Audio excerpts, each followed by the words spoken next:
It's already 3 o'clock, I wish to thank all of you who made your interventions. This consultative process is not concluded.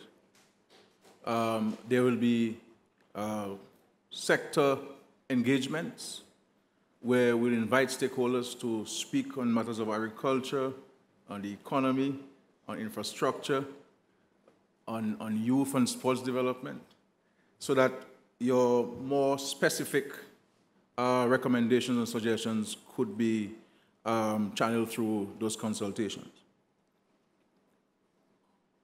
But I want to make the point to the listening public that since the hurricane, I myself, as Prime Minister, have sat at meetings with a wide cross-section of the Dominican population. I have met with every single private sector entity, in some instances more than once. I have met with farmer groups, with youth groups, with churches who have asked to see me, with priests and pastors, with Rastafarian leaders.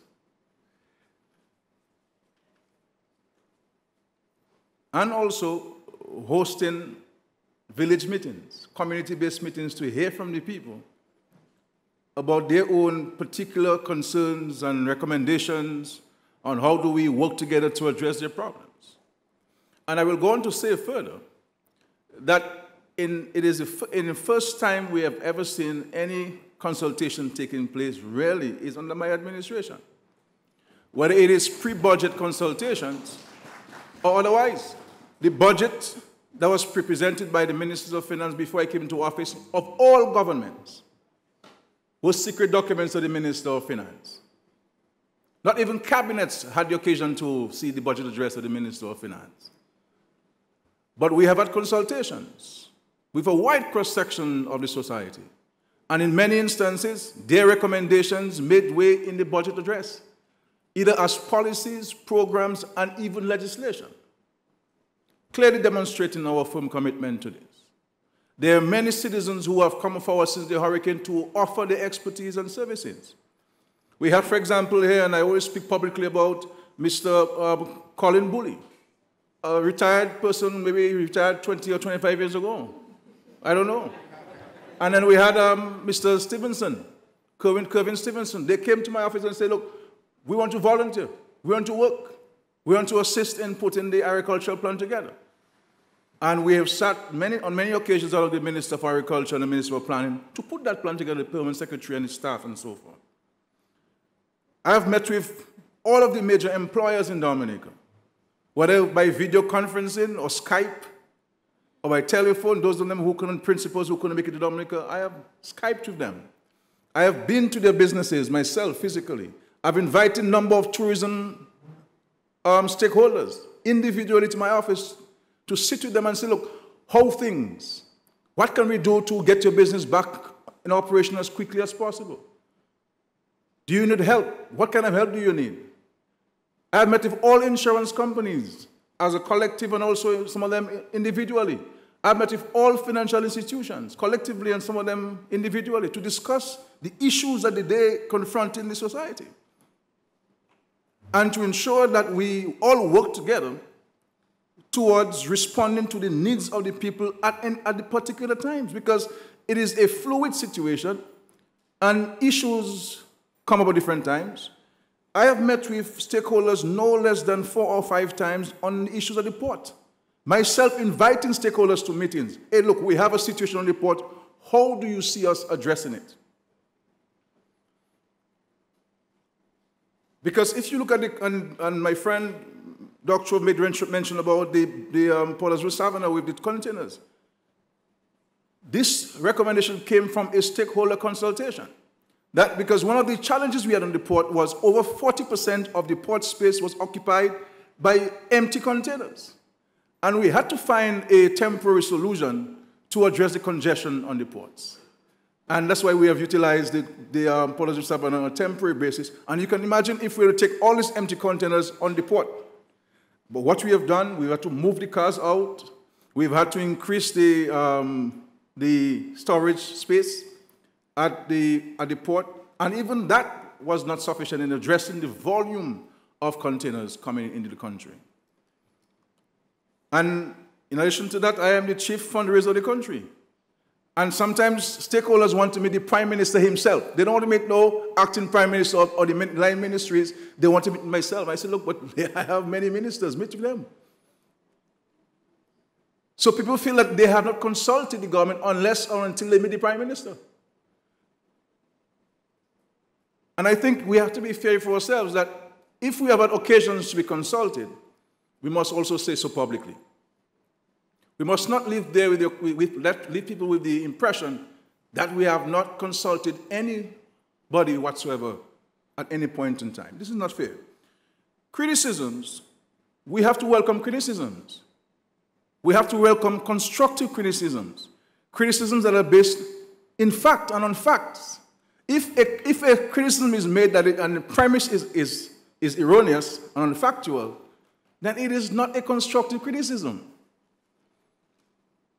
It is not a constructive criticism, so we have to make our criticisms in a constructive manner and so forth. And I can say to you, anybody who has any recommendation to make to myself or any minister of government or any senior public officer, please do so. Send it to us.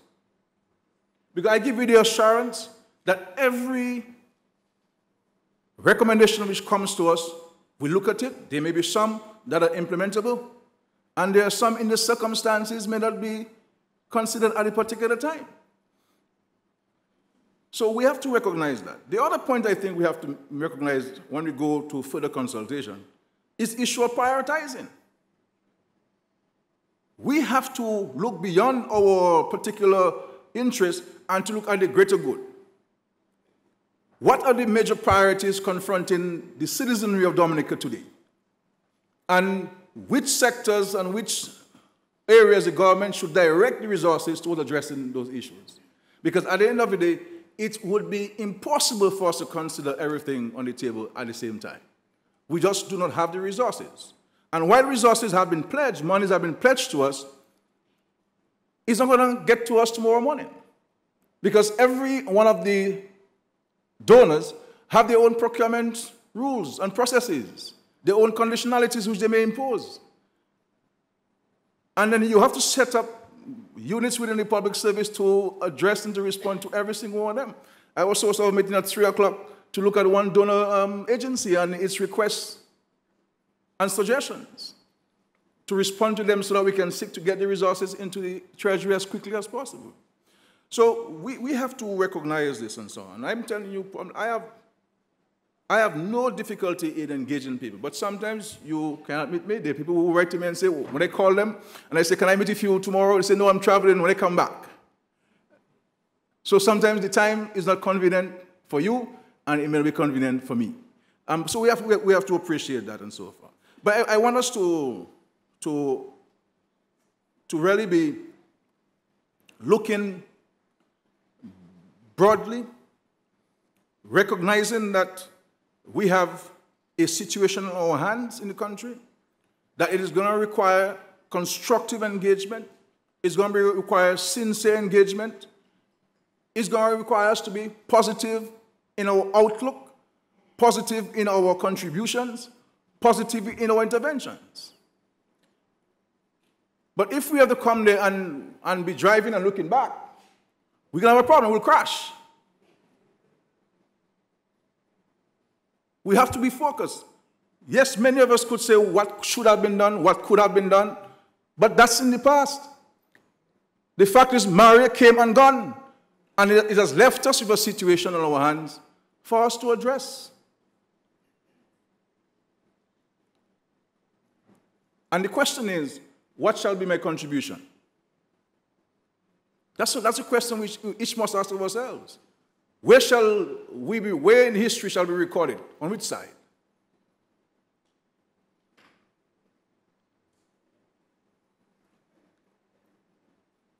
That's what we have to talk about. Where are we going to be?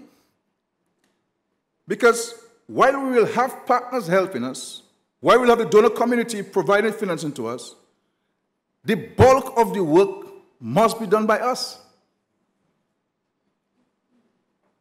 And let us be frank with ourselves. If we believe that we have all of the human resources in Dominica, all of the talent in Dominica, all of the money inside Dominica to build Dominica, we are setting up ourselves for a huge fall.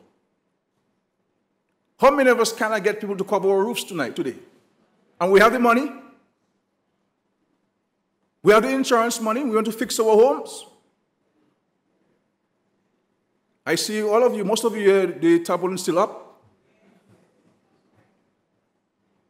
Is it the money you do not have? Or is it you cannot find people?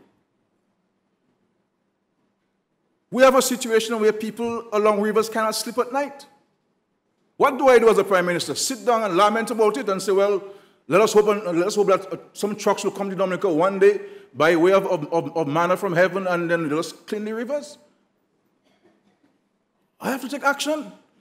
And sometimes decisions must not be slept upon. They must be taken now because you have a present situation to address.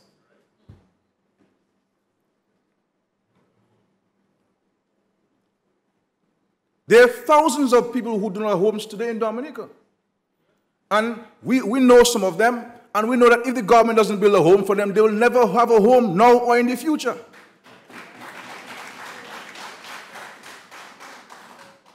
And what do I do? What should I do? If you were the prime minister, what would you do? Well, maybe you say, well, I'm not the prime minister, so I don't know. And that's true. That's true because ultimately, the absolute responsibility falls on my head, on my shoulders. I keep saying to my colleagues, I cannot hide behind anybody. They can hide behind me. Everybody can say it's on the prime minister's desk. The prime minister cannot say it's on the president's desk because he's president of the cabinet. So I cannot say it's on somebody else's desk. In some cases, I still leave it to the Lord. That's why I say sometimes, because it's beyond human action. But let us understand this, my dear brothers and sisters. We will always have differences. We will always have different views of what to be done, how should be done, who should do it, when we should do it, what should we go about doing it, and so forth. But I'm saying to us that if we fail to work together, if we fail to be constructive in our criticisms and honest in our criticisms and transparent in our criticisms and not pursuing criticisms based on our narrow interests, we're going to have a problem. And I will not be the only one in this country who will be impacted. Every one of us will be impacted. Some of us have generators. How long can we keep on buying $50 worth of gas every day? How many of us can continue to do so? Some of us put it on just to get a little light at night for half an hour before we go to sleep. And that's the reality because it is costly. It is prohibitive. Many of us were insured, but we went and we added on the house. We didn't tell the insurance company. Now they say, well, you underinsured. They give you half of your money. I mean, everybody's facing the same situation. But notwithstanding the challenges, we have taken into consideration the people's plight. We have put in $21 million in the hands of farmers.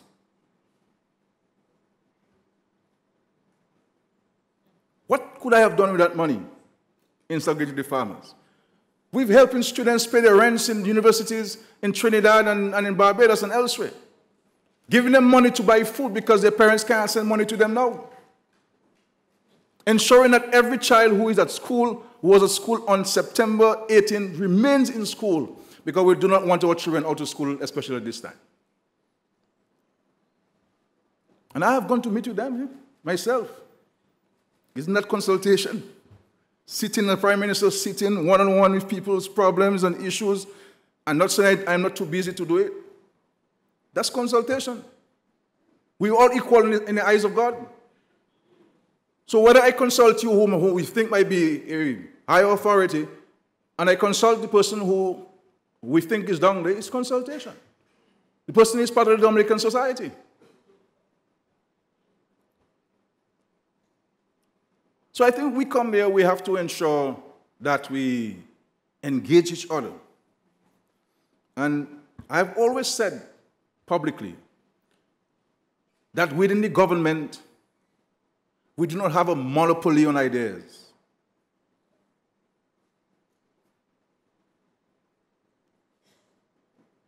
But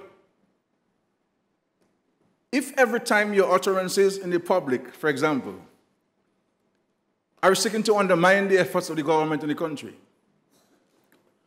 I mean, it is natural human reaction to treat what you will say with suspicion.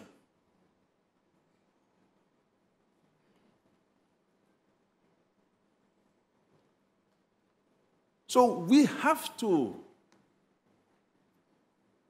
an opportunity here and to engage ourselves. Because I am saying to our citizens, this is not time to fool around. Because if we fool around as a people, if we play silly games as a people, every one of us in Dominica will be impacted, and impacted in a dramatic way. Let me tell you very clearly. All of us will be impacted and impacted in a negative way. Don't kid ourselves, well, my house didn't get mashed up, you know, I had no children in school, you know, everybody has a green card and so forth, so we're looking at things. No matter where you go, what you do, you will be impacted in one way or the other as a result of what Eric and Murray has done to us. So I'm saying this for us, my dear brothers and sisters. The government has been reaching out to various stakeholders. Not today we have done so. We have brought all of you together under one roof, as many of you as possible. And I want to say to my dear friend from the Dominica Association of Persons with Disabilities that had I not, as the Prime Minister, not a Roosevelt Skerrit, because my home is okay in Vegas, had I not occupied the State House conference facility as the residence of the Prime Minister, we would have hosted the event there. But I am occupying the conference room as my residence, though it took several months to build a washroom for me because I had, you know. But as Prime Minister, I have had to walk away my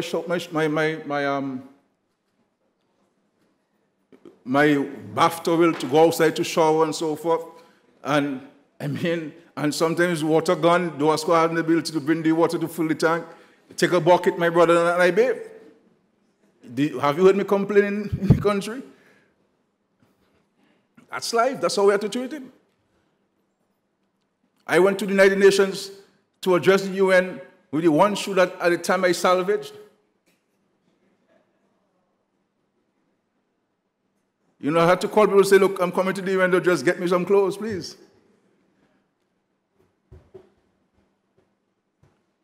And if I did not get it, I got to New York late, if I did not get there in time, I would have gone to address the UN just as I left Dominica. You know, so we have work to do, my dear brothers and sisters. I invite you, if you have suggestions, if you have ideas, if you want to help, let's talk. But let's talk with the interests of the country, with the interests of the citizens of the country at the forefront. And in respect to helping people, I have made it clear that there should be absolutely no discrimination with people. Everybody whose roof is affected who needs help, let us find the means of helping them. And I'm saying to you, if you know of anybody who would have been discriminated for one reason or the other, I want to know that person.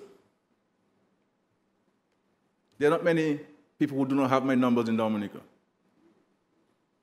But at the end of the day, we must understand a government is able to help you based on to the extent that it can with the resources that it has. And in a situation where revenue has not been forthcoming in the manner it should have been coming, you have a problem. We're a problem. And we are now recognizing as a country the importance of the CBI. I mean, for a country, 226% of your GDP affected, revenue dropped dramatically, and to not have defaulted on any of your debt payments since September 19th is exceptional.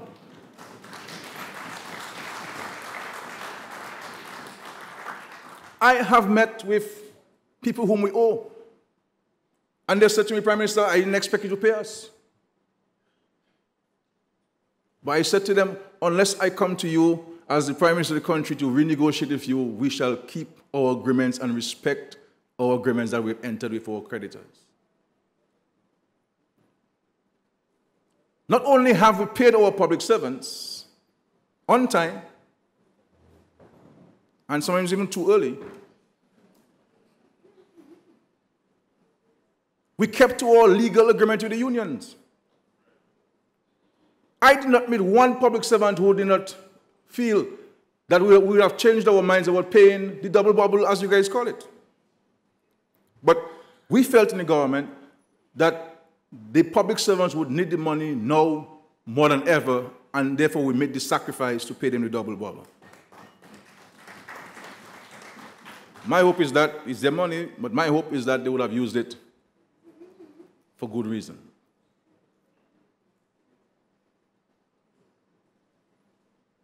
But we have to work towards bringing relief to the citizens of this country. And this is why I keep saying we have to work harder, we have to work more efficiently. Because in moving across the country, and I do go across the country as often as possible, meeting people, seeing how they slip and where they slip and what they have to deal with on a daily basis. There should not be no time for bickering. I have tried not to make any partisan statements since September, since the hurricane. I have not made any partisan statements since the hurricane. Check the records. Because I have made it my duty as the leader of this country to put what is important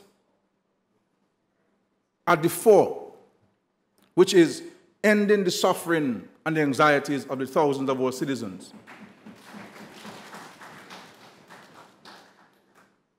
But I cannot go to bed because my home is okay and I can go and sleep somewhere. What about the thousands of our families and friends?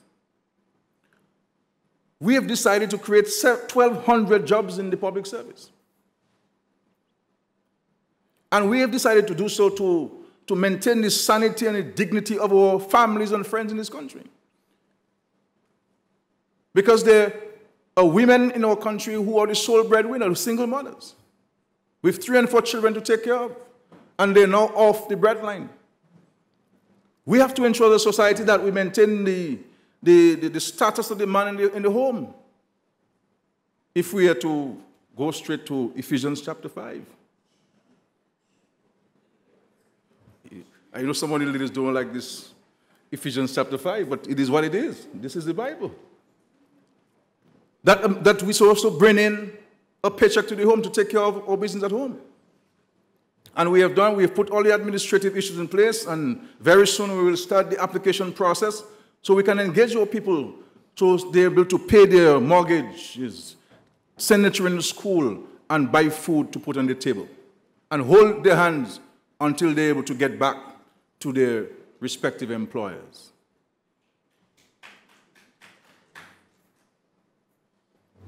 So, we have a task on our hands. I am not daunted by the task. We have been able to capture the imagination of the world, the support of the world, the commitment of the world. And I said to people that we are not getting help, and understand what I'm saying. We're not getting help from the international community or interest from the international community because Hurricane Maria hit us. We're getting help because we have declared to the world that we're going to build back better and a greater resilience in our country. And they want to help us, And the point I made this morning, I have not met anybody who is an expert on this. On what is about building the first climate resilient nation. But the outpouring of offering of help, of knowledge and skills, of financial support. You know, even for the Creed, we have approved, the Cabinet has approved the framework for the creation of the Creed. And the government of the United Kingdom has agreed to finance the Creed for us. The Canadian government has agreed to provide us with a legal expert to draft the legislation for us. Very soon we will post the request for receipt of applications from prospective CEOs, the CEO position, to fill the CEO position.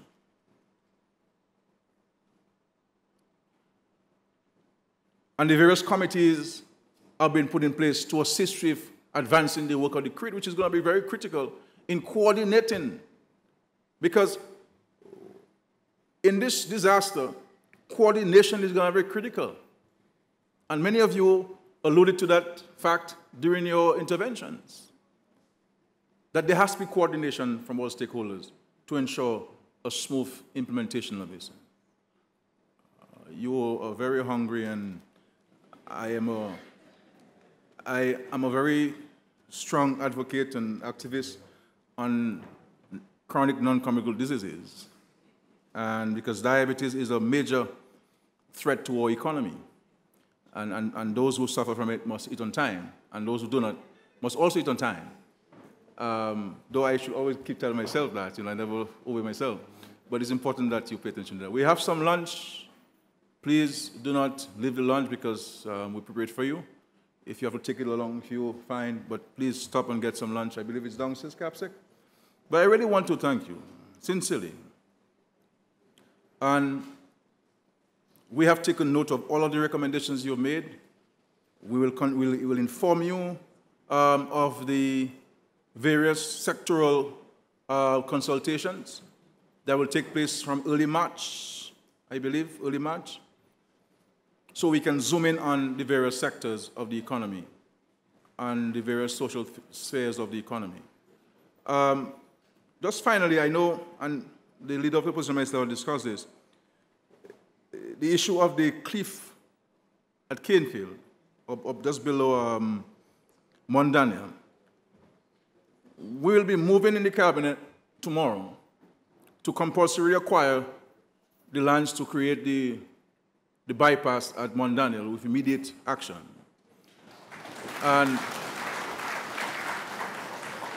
And to declare this road a public road so as to mitigate against the landslide. But what we are in consultation with the French authorities, who should be here, is it this week, next week, who will advise, who will actually come in to advise us on slope stabilization in different parts of the country.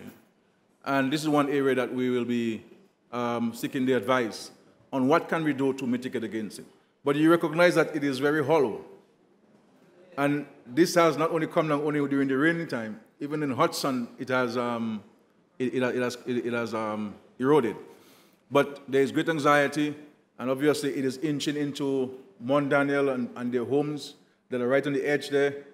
So we'll be moving with the bypass. I know there's some issue with a landowner who has blocked that section, but we will move with surveyors to acquire this land by a cabinet decision tomorrow, and to create that access. But appreciate this, my friends, that in these circumstances, there will be need for decisive action on the part of the Prime Minister, because there are decisions that cannot wait for time. And those that can wait for time will allow time to pass. But I am not in the business of procrastinating. And we cannot have committees meeting on an urgent matter, and while committees are meeting and people are suffering. So let us understand where I sit, or try to appreciate where I sit.